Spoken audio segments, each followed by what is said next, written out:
Writer എന്നുള്ള രീതിയിൽ അദ്ദേഹം ഉണ്ടാക്കിയിരിക്കുന്ന സിനിമകളിലൂടെ വന്നിരിക്കുന്ന കഥാപാത്രങ്ങൾ സമൂഹത്തിലെ ആക്ഷേപഹാസ്യത്തിൽ നമ്മളെ ചിരിപ്പിക്കുകയും ചിന്തിപ്പിക്കുകയും ചെയ്തിട്ടുള്ള ഒരാളാണ്.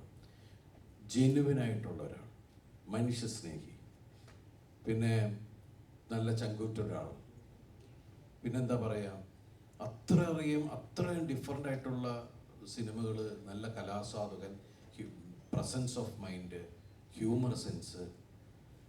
അത് എനിക്കറിയില്ല ഇനി അങ്ങനെ ഒരു അവതാരം ഉണ്ടാവുമോ എന്നൊന്നും അറിയില്ല.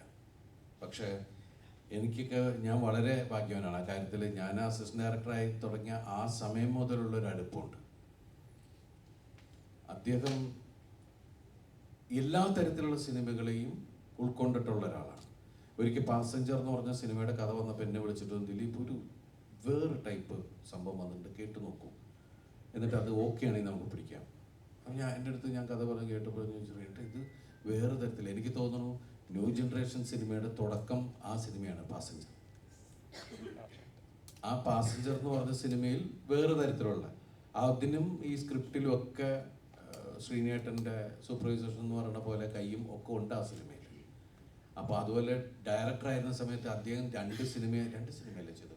ആ രണ്ട് സിനിമയും നമുക്ക് എടുത്തു വെക്കുന്ന രണ്ട് സിനിമകൾ തന്നെയായിരുന്നു. അപ്പം എല്ലാ സ്ഥലത്തും ശ്രീനിവാസൻ ഒരു എന്താ പറയുക, ഒരു മറക്കാൻ പറ്റാത്ത ലെജൻഡ്, നമുക്ക് അഭിമാനിക്കാവുന്ന, എടുത്തു പറയുന്ന, നമ്മളോട് നെഞ്ചോട് ചേർന്ന് നിൽക്കുന്ന ഒരാളാണ് ശ്രീനേട്ടൻ.